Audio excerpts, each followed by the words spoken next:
Welcome, everyone. This is Jay Gelati from the Pacific Northwest region, Porsche Club of America. And this is our second Zoom call with three-time Le Mans winner Hurley Haywood. Once again, we appreciate Hurley's time to spend with us and answer some questions. First of all, I want to say hello to Hurley and Happy New Year. Well, Happy New Year to you, and I hope 21 will be better than 20. It would be hard not to be better, I think, at this point. As we did last time, Hurley, we asked our members to submit some questions, and I sort of gathered them together and put my own spin in a couple cases. And so I thought we would just dive in and start with the material we got from the members. The first one is kind of an unusual episode, I think, in your career and also in Porsche's history. It's one that you barely touched on, I think, in your book, but it's a little, since it involves our friend Bruce Levin, who's a friend and acquaintance of many people in our region. A lot of us in our region got to spend time with Bruce and hear him hold court, as it was. And so the question came in about the 924 Turbo program in Trans Am. I believe that was 1981 that you were involved with.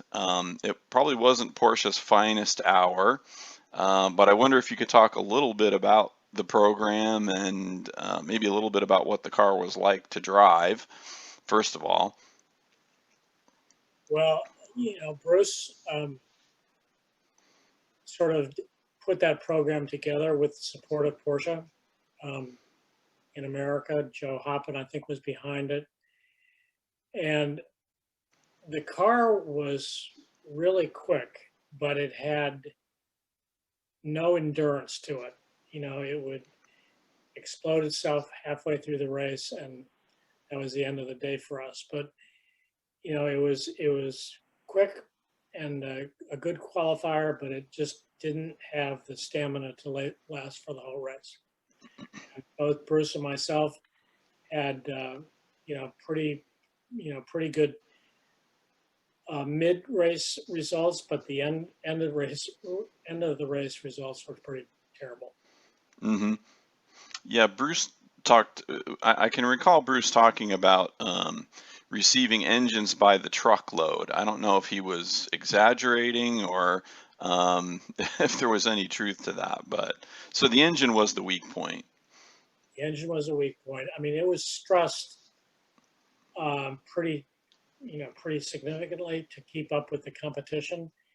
So, it was good for a certain short period of time and then just went in the garbage can. And he was not joking when he said that the transporters were full of engine crates. We're switching those things on a pretty regular basis. Yeah. I also got the sense from talking to Bruce that he was sort of taking one for the team by running the program for Porsche. I got the sense that it wasn't necessarily the assignment that he ideally wanted at that point. Is there any accuracy to that impression, or was he perfectly happy to take the program on? I would not say that he was happy. I think he took the program on because he was a loyalist to Porsche, and Porsche asked him to do this, and we said okay. Mm-hmm. But the Porsche tried hard to make that car durable, but the engine was the weak point. Mm-hmm. And one of our members claims to have been a witness to a big crash at Laguna Seca, which I had never heard about. Is that a real thing that happened? It's a real thing that happened, but it didn't happen with the 924. Happened with 935s. Bruce was in his car, I was in my car, and we were racing wheel to wheel with the Cords, who had the Monzas. Mm-hmm. And we all came together at the same time underneath the bridge going up the hill.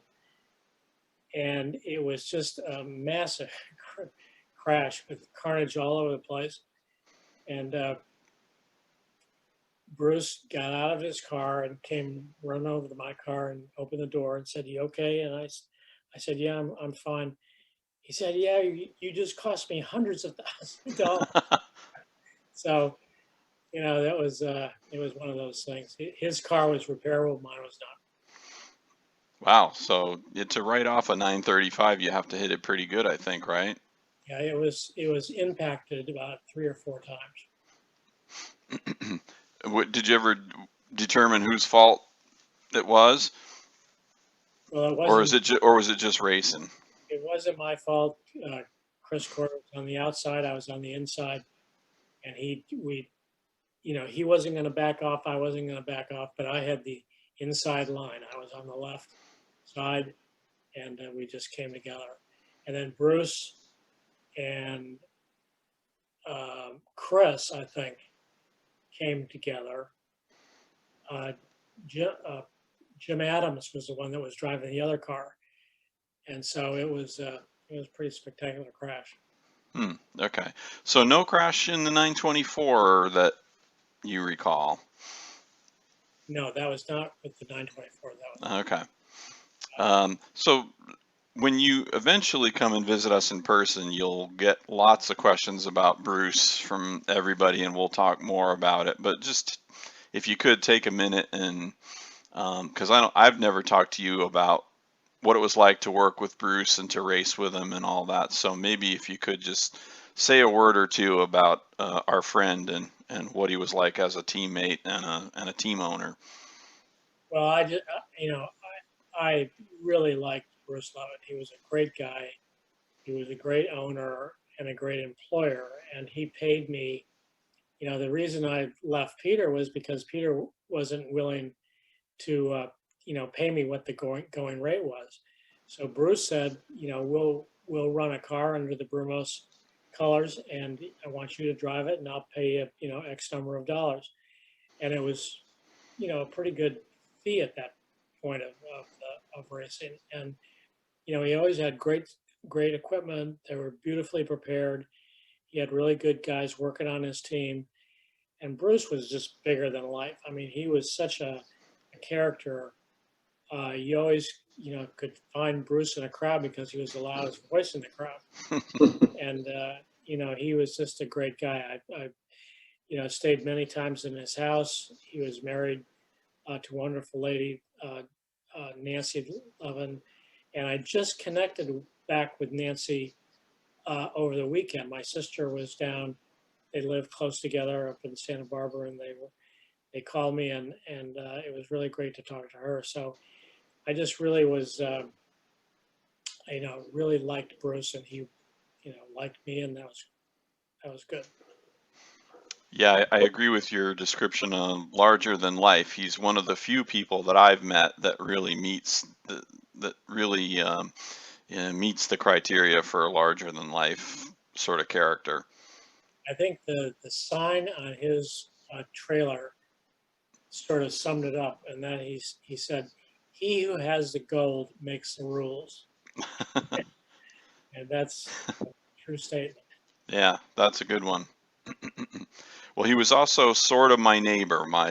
The house that we lived in previous to this one, we were sort of one block over from Bruce's last house and the famous Garage Mahal. So, um, and we had a fun time visiting with Bruce anytime he was around, and we even had an event at the Garage Mahal when it was new, a Porsche Club event. So. He was very giving of his time, and I just wish that we had gotten him on tape with all the stories. That's the one regret I have, because I think that would have made a great book. He's got a ton of different stories, and they all were, really precious because he was so loved in the paddock. Bruce was an amateur racer, and he was, he always wanted to have really great drivers driving with him, but he was such a character that all the other competitors sort of gave him the room that he needed. And it was, just a really great relationship that we had.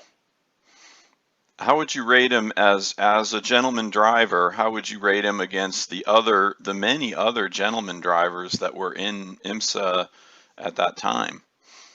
Well, he certainly was able to carry his own weight. I mean, there was probably 4 or 5 other really, the guys who were funding the teams who would be the pros, and then they would be the owners, so they would get to drive. So we worked out a plan where the owners would all drive at the same time, and uh, he was able to keep pace with those guys, and sometimes was able, really to be quite spectacular behind the car, and it's just kind of depending on the mood that he was in at the time.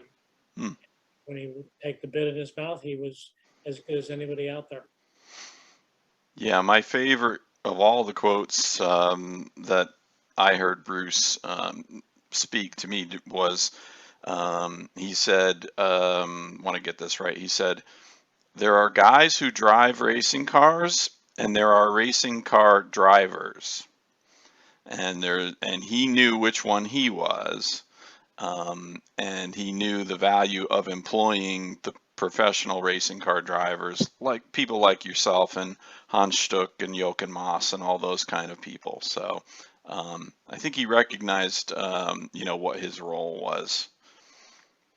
And I think he was, comfortable with that. I don't think that Bruce ever imagined that he was an equal to those guys, but he was spending the money to put, superior equipment on the road, on the racetrack.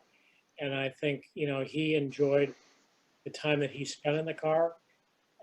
He liked to get, big leads where he was not under a lot of pressure, but he did a great job. And Bruce was, I think everybody in the racing industry at that point loved Bruce Levitt. He was a major player.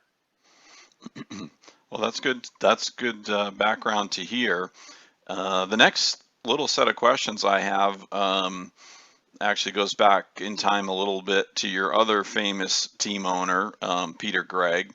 We had a couple questions that kind of relate to what I call the BMW period, where Peter Gregg took over or ran the factory BMW program in the United States. I believe this was in 1976. And you didn't drive with him full time, but I think you did some races with him or with the team in the BMW, if I'm correct on that. That's correct. I had made an agreement with Peter that I would race 2 races with him. One was Sebring and the other one was Watkins Glen. And all of the rest of the races I was running for Vasek Polak. So Vasek had hired me for the season in '76, of course, in a Porsche. And Peter really wouldn't let me out of the commitment that I had made to him really before I really knew what he was doing with the BMW. And so, that was the case. And what had happened was we were running, not quite sure if I remember this correctly, but there was a Trans Am race where I was driving with Peter at the 6 hours of Watkins Glen, which was a double point race. And I was running for Vasek in Trans Am. So we won that race in a BMW, and I got double points for that race. So I had a big lead on George Fulmer at that point, which was Mm-hmm. the summertime. And then George was the one that was bringing the money to the table with a bank. And Vasek came to me and he said, "Listen,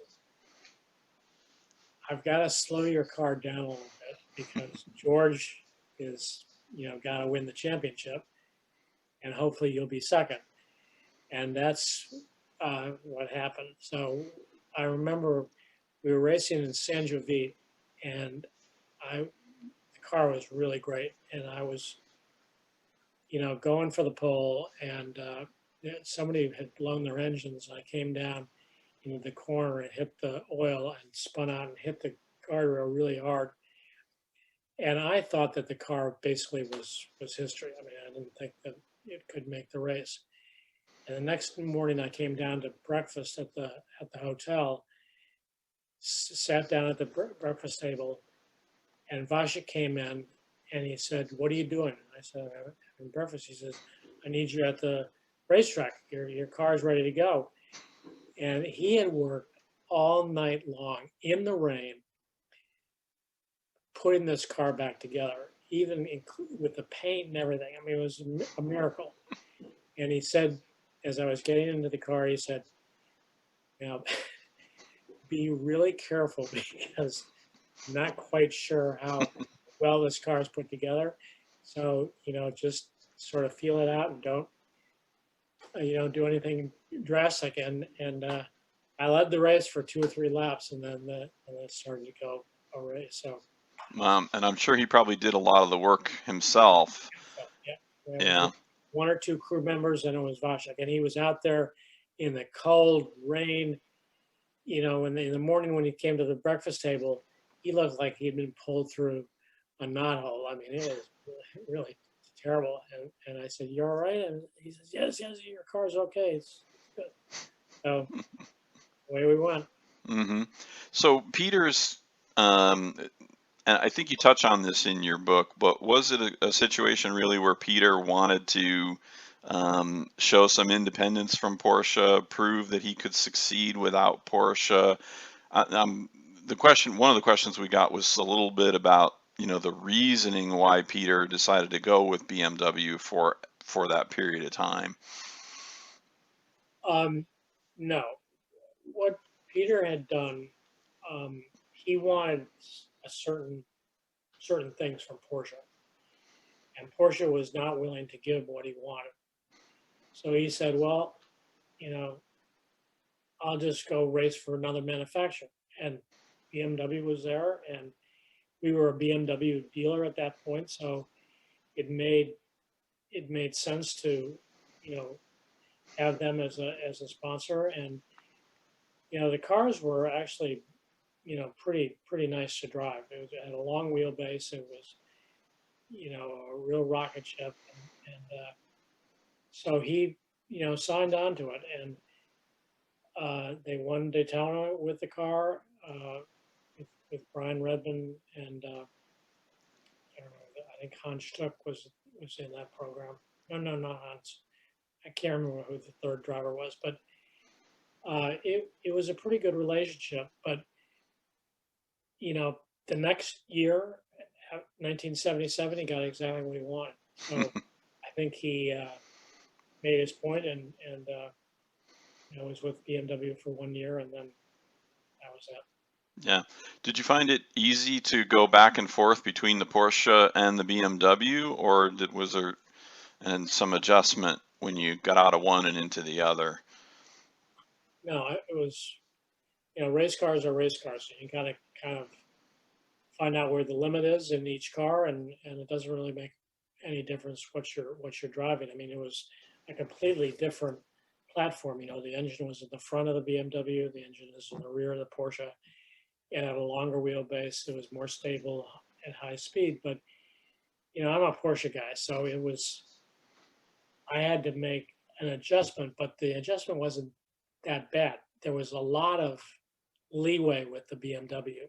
You really could hang that thing out and recover without having a disaster. Where in the Porsche it was a little more precise. You had to be more precise, but with the BMW you could throw it around and do a lot of things you couldn't do with the Porsche.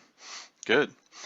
Well, the next set of questions and kind of the remainder of our time is are questions relating to sort of driving and coaching technique. In our region, we have a very active driving program, a very active high performance driver education track day program. So I think at some point when you do come and visit in person, you might get some questions like these. The first one I have is a really kind of specific one that came from one of our members, has to do with at Daytona, the bus stop.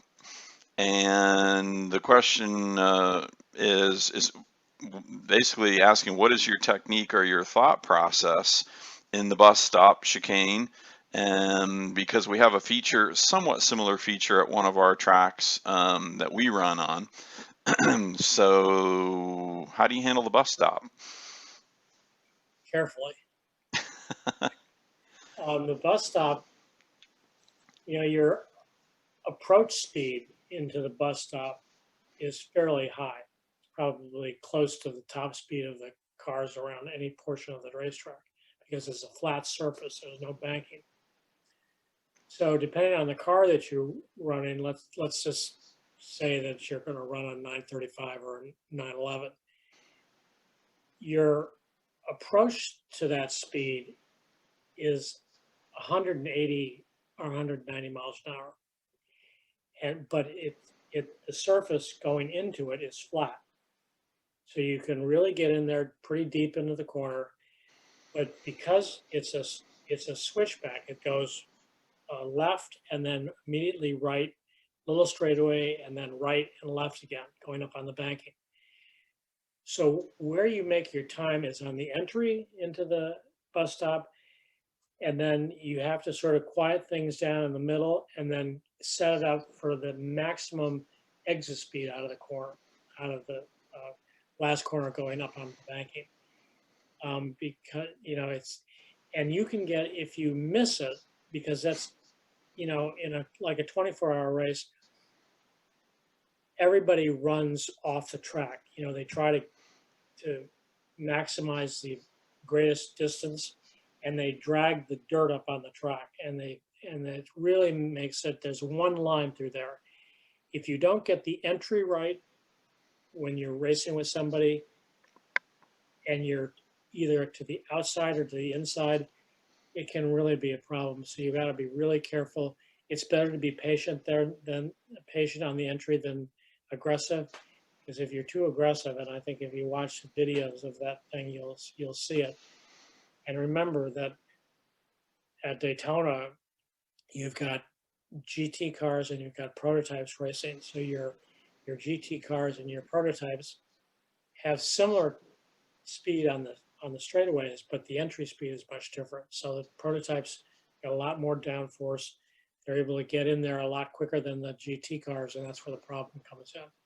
Because guys on, GT cars are concentrated on trying to get everything right, and then the guys in the prototypes are impatient, and so it can work out to be disastrous. Mm-hmm. So is it the breaking point on the entry that's your most critical thing, or is it the usual breaking point and the line and everything else? I mean, Well, it's two things. One, if you're running a qualifying lap, you want to brake as late as you possibly can, get as much entry speed in the beginning of the corner, calm it down in the transition period, and then really have a spectacular exit speed out of the corner. That's for qualifying. If you're racing, though, you've got different scenarios all the time, different traffic, different cars. So you don't want to get set into one way of taking that corner. yeah, You know, sort of a little bit creative sometimes. right. Yeah, when the traffic's there, obviously you're doing a lot of calculus, um, especially with slower and faster cars, depending on what you're driving. Um, More general question relating to track driving for PCA members and instructors. The first one's kind of an interesting question. What do you think makes a good, let's say, high performance DE student? Someone who's just starting out with track driving. What would your advice be to someone who's just starting out, or maybe has done a few track days and wants to go, quickly to the next level? Take small steps. People get into trouble when they try to do too much too soon. Hmm. And, I've been, we've had a Brumos driving clinic for 20 years. I think it started in 1984. If you bought a Porsche from us, from Brumos, we took you through a school that I ran. We had, quality instructors, Jack Baldwin. So it was very, very successful. And that was sort of the prototype and the platform that we created the Porsche driving school, Porsche high performance driving school. And we initially started that in Atlanta, then we moved it to Birmingham. And it's been just phenomenal at the success of that school. We have great instructors in there. Jeff Perner runs the program. I've kind of backed a little bit away, so um, I've given the title to Cass Whitehead as the chief instructor, and I'm the honorary chief instructor. So I show up occasionally, but it's really good, and I think our key focus is trying to get people comfortable with the process of going fast. You don't get into a race car immediately and go fast. You've got to sort of build up to it. And when people say, well, what's the most important thing that you can have as you're learning?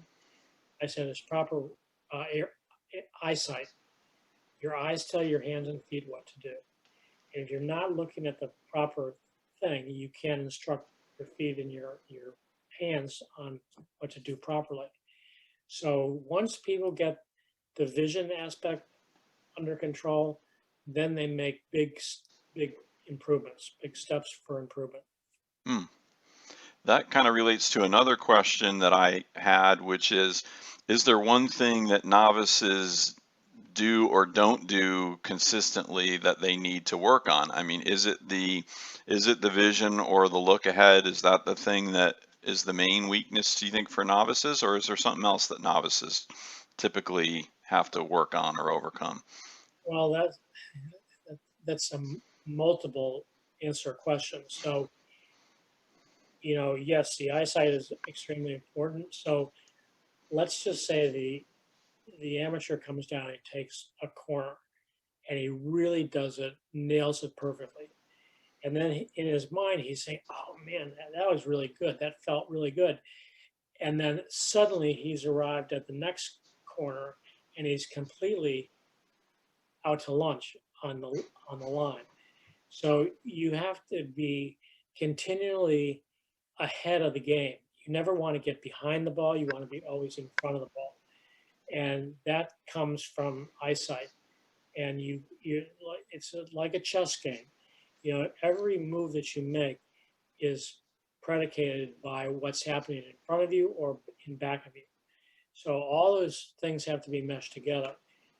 I can teach anybody to run a lap close to what my lap time would be, but by himself. But to do that in a race with other traffic, that's the key. You've got so many dimensions that are going on. You always got to take these things into account, and planning and the right kind of mindset in your head is a really important key to being successful in a race.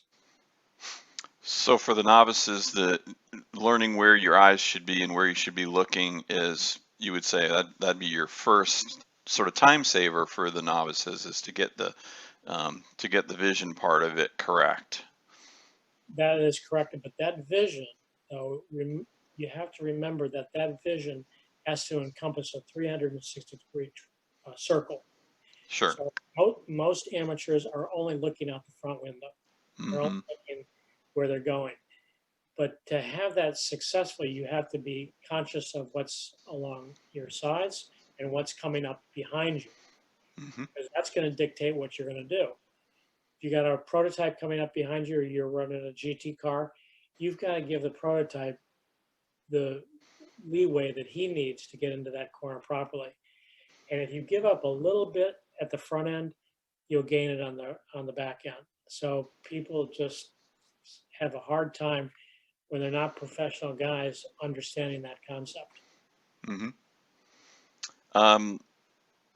So talking a little bit about levels of driving skill and ability, what do you think separates, let's say, an advanced PCA instructor at the region level or a PCA club racer from a paid professional driver?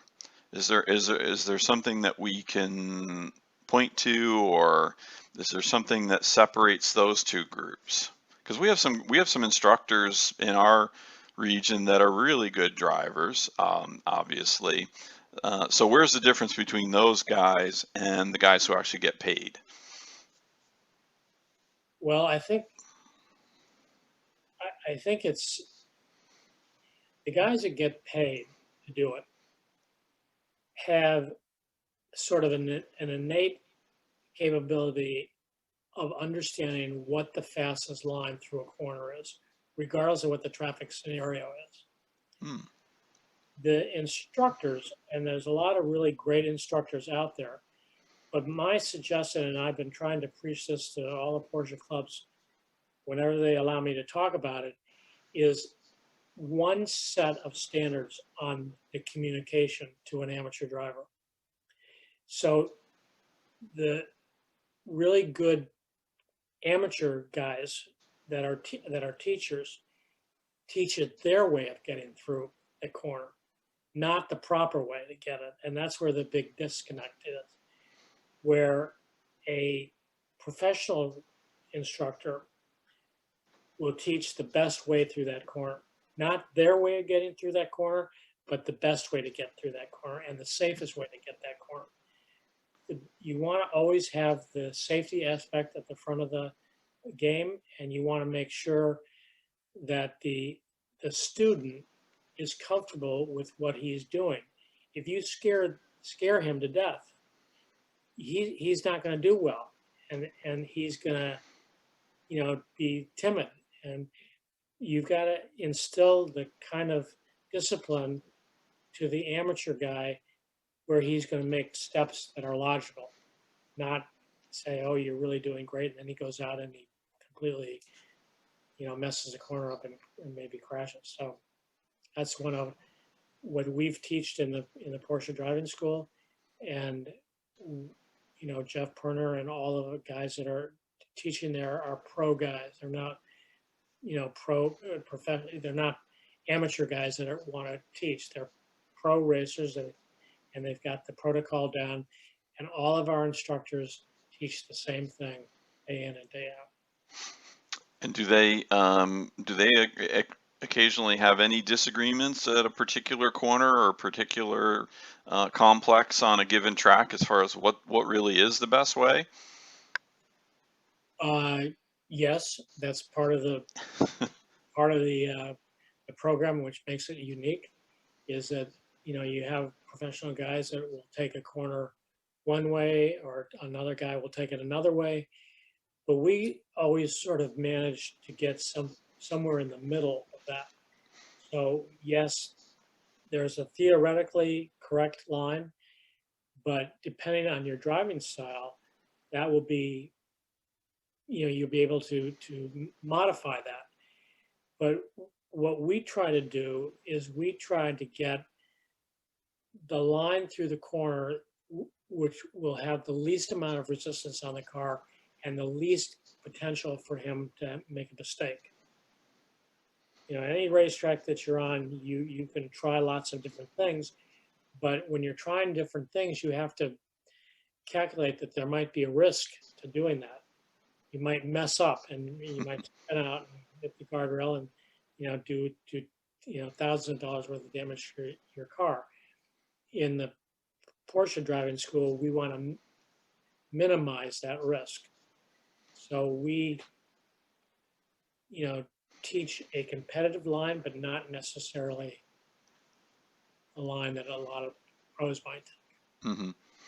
So my last question in this area is, when you're coaching a professional versus, say, an intermediate, club driver, what's the difference there, as when coaching a young, let's say a young professional driver who's trying to come up through the ranks versus a regular Porsche Club, say, instructor or Porsche Club driver or Porsche experienced driver? What's the difference there? Well, I mean, the pro guys, I would much rather teach an amateur, Hmm. because the amateur guy is going to listen to what I have to say. And if he listens to everything that I say, he's going to do a really good job. Where if I'm trying to teach more of a professional guy, he's going to do it his way. So we're going to maybe clash on a couple different things, Hmm. and I would rather not have to deal with that. So, there's a lot of good. I remember, just to give you an example, we did a program, a co-program with all of the regions in the South. So we had Florida, Georgia, North Carolina, South Carolina, and they all came down to Roebling Road, and I think there was 20 senior instructors. And I rode, never again, but I rode with each one. And I said, I want you to drive me around the track. I'm not going to say anything. You just do what you're doing. And of the 20 guys that we had, there was only one instructor that took turn one correctly, Hmm. one corner. So I'm not saying that all the rest of the 19 guys were doing it wrong, but it that's where the problem comes with, guys that are not getting paid to do the teaching. They're amateur guys that are doing a great service by teaching, but they're teaching their way, not necessarily the proper way. And I try to convince people that you want to teach it the right way, not your way. Hmm. Well, and I think each region in PCA generally has a chief driving instructor who has some responsibility there to keep their group of instructors together. I know in our region we do an annual training with our instructors and with the BMW club instructors to try to keep everybody on the same page. Not always the easiest thing to do. I was wondering, going back to coaching the professional drivers, is there an element of coaching them on racecraft, which is something that we amateur track day guys don't really have to deal with? Racecraft in the sense of how do you manage the whole race or a whole stint or whatever. So is the definition of a pro driver somebody that gets paid to do it? Yeah, somebody who's actually getting paid to race. So um, I don't teach those guys. They're pro guys. They're getting paid because they're doing well in their profession, and they have a record that is giving them the opportunity to make a living at doing what they're doing. Now, somebody might come up to me, a pro driver might come up to me and say, what do you think about this, or what do you think about that? I remember, when the NASCAR guys started racing with the prototypes, and guys like Jimmy Johnson, who's a fantastic race driver, Dale Earnhardt, both senior and junior, um, would sort of quiz me as to what do I need to, look for? What do I need to be ready for? What do I need to be conscious of as I'm driving around the racetrack?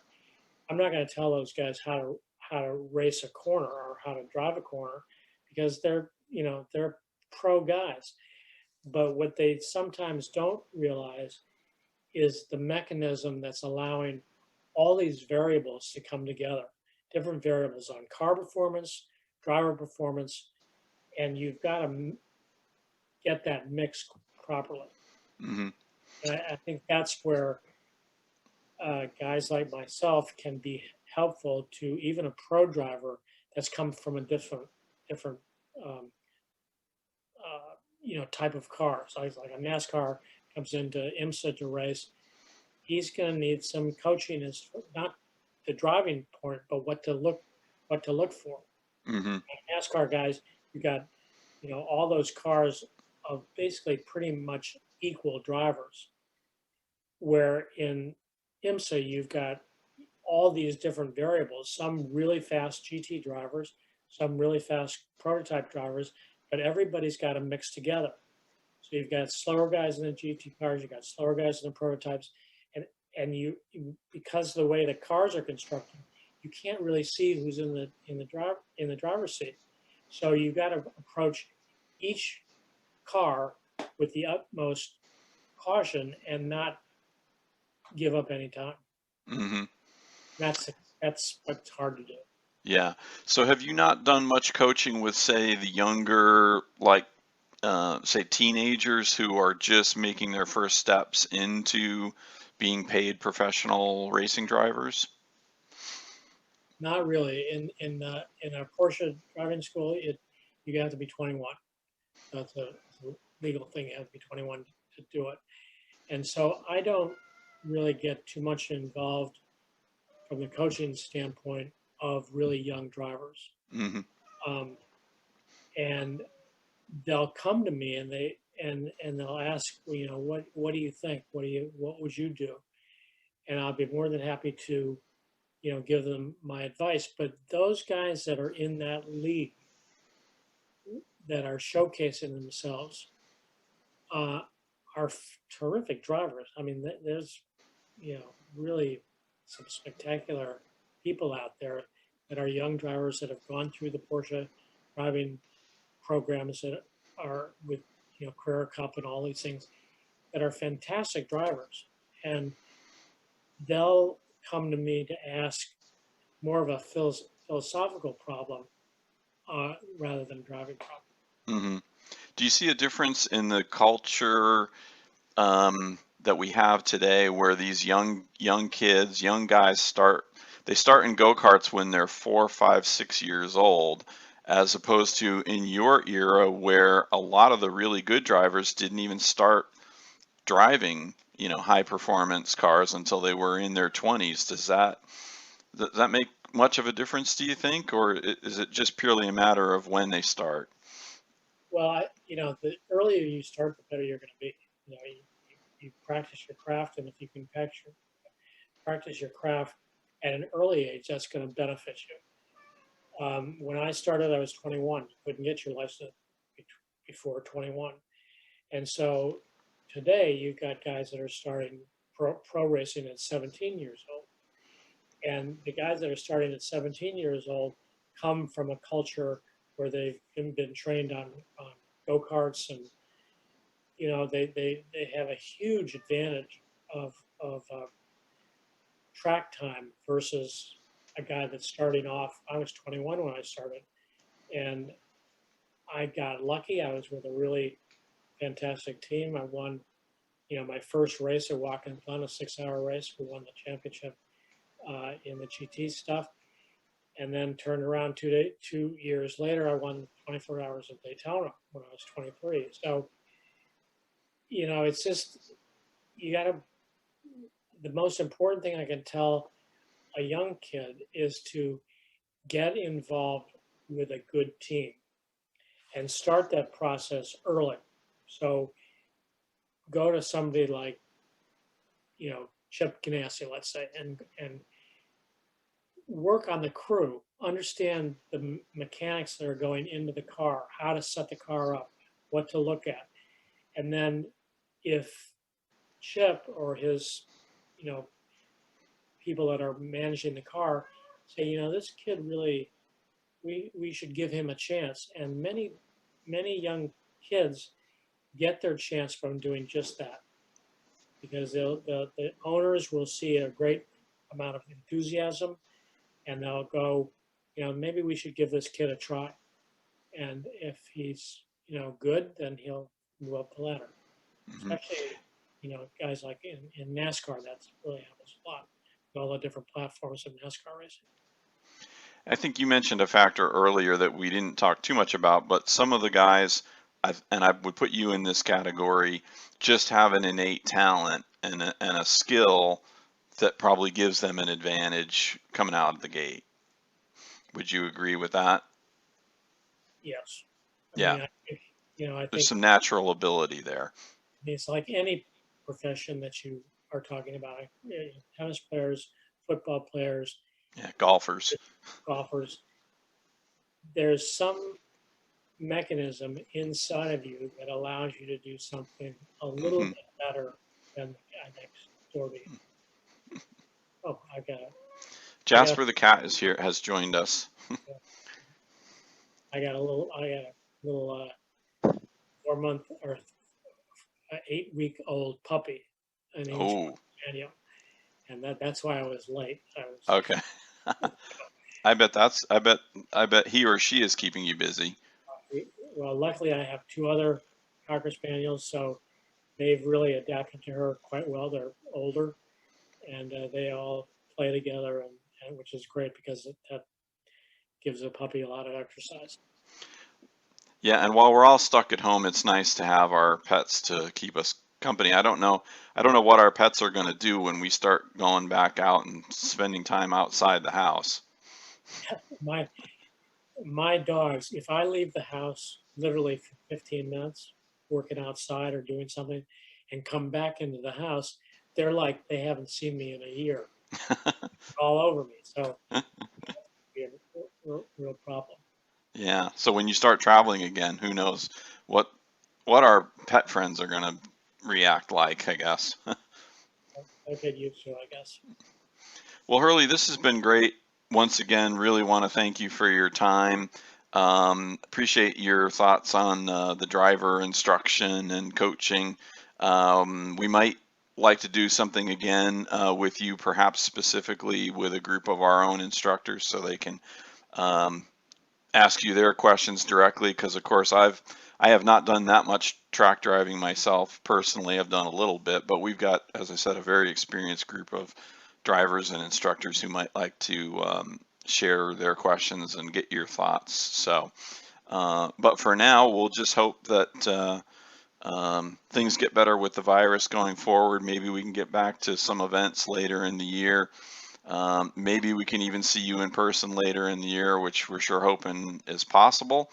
We'll keep our fingers crossed and keep thinking good thoughts for that. I get my COVID shot on Monday. Oh, So okay. I'll Good for be you. I'll be set, ready to go. Okay. Well, thanks again, Hurley, for your time, and we will keep in touch. All right. Thanks. Enjoy Okay. it. Bye now.